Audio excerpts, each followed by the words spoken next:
আসসালামু আলাইকুম রহমতুল্লাহি বরকাতুহ। সাংবাদিক ইলিয়াস যে কথাটা বলেছে যে কওমি মাদ্রাসার মধ্যে তো গণিত পড়ানো হয় না, বিজ্ঞান পড়ানো হয় না, কওমি মাদ্রাসাতে তো অর্থনীতি পড়ানো হয় না, যে কারণে কওমি মাদ্রাসার একটা স্টুডেন্ট সে সরকার চালানো, সে দেশ চালানোর যোগ্য না।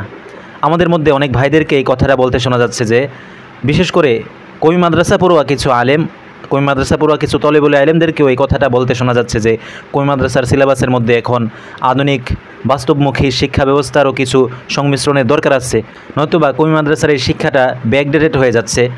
আজকের ভিডিওটা তাদের উদ্দেশ্যে।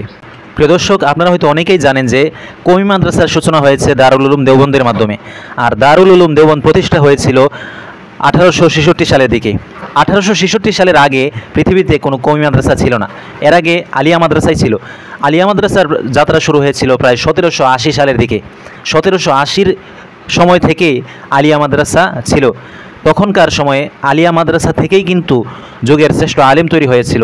মুদাক্কিক, মুহাদ্দিস, মুফতি, আরও বড় বড় যুগশ্রেষ্ঠ আলেম আলিয়া মাদ্রাসা থেকেই কিন্তু তৈরি হয়েছিল। কিন্তু পরবর্তীতে যেহেতু এই আলিয়া মাদ্রাসা সরকার কেন্দ্রিক বা ওই সময় রাজা বাদশাহ কেন্দ্রিক চলতেছিল, সেই কারণে এই আলিয়া মাদ্রাসাতে আধুনিক শিক্ষার প্রবর্তন করা হয়, আধুনিক শিক্ষা, বাস্তবমুখী শিক্ষা ঢুকানো হয়, যার ফলশ্রুতিতে আমরা দেখতে পেয়েছি যে আলিয়া মাদ্রাসাতে বর্তমানে না ভালো আলেম তৈরি হচ্ছে আর না ভালো বিজ্ঞানী, সায়েন্টিস্ট তৈরি হচ্ছে, ডাক্তার তৈরি হচ্ছে। এই কথাটা কিন্তু বর্তমানে কেউ অস্বীকার করতে পারবে না। আপনি দেখাতে পারবেন আলিয়া মাদ্রাসা থেকে কয়টা ডাক্তার হয়েছে, কয়টা ইঞ্জিনিয়ার হয়েছে, কয়টা সায়েন্টিস্ট হয়েছে, আর আলিয়া মাদ্রাসা থেকে কয়টা আলেম হয়েছে? কোনো কিছুই হয় নাই।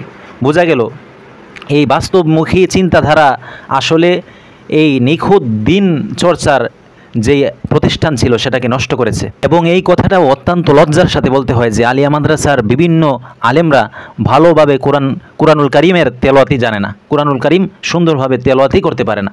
এবার বুঝেন পশ্চিমাদের যে চক্রান্ত ছিল মাদ্রাসার ভিতরেও তাদের শিক্ষাগুলোকে ঢুকানোর দ্বারা কি হয়েছে?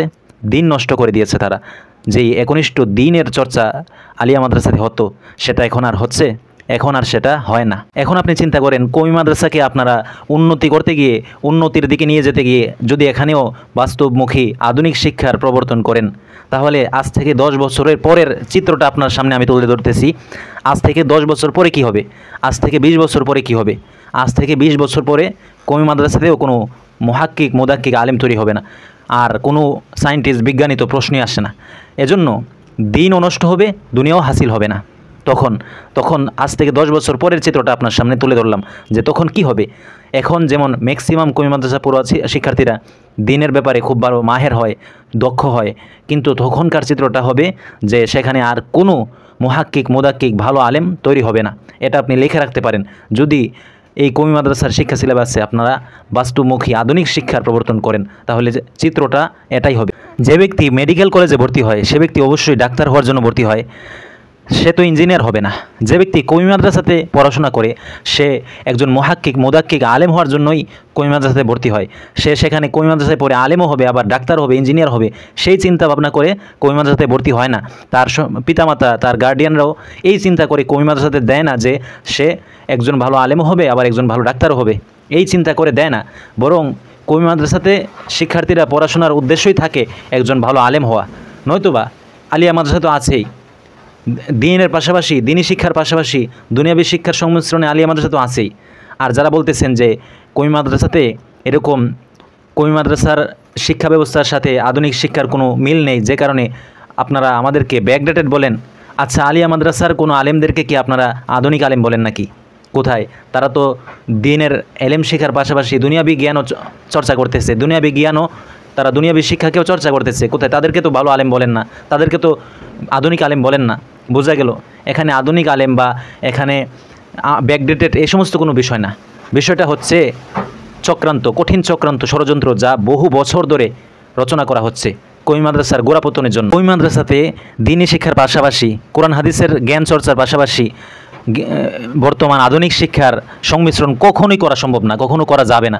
কারণ এমনিতেই কওমি মাদ্রাসাতে বহু কিছু পড়ানো হয়। এখানে ইলমুল হাদিস আছে, ইলমুল ফিকহ আছে, ইলমুল তাফসির আছে, ইলমুল উসুলুল হাদিস আছে, তারপরে আরও বহু আছে, ইলমুল মান্তিক আছে, ইলমুল বালাগাত আছে, ইলমুল কালাম আছে, বহু জ্ঞান, বহু শাস্ত্র নিয়ে এখানে চর্চা করা হয়।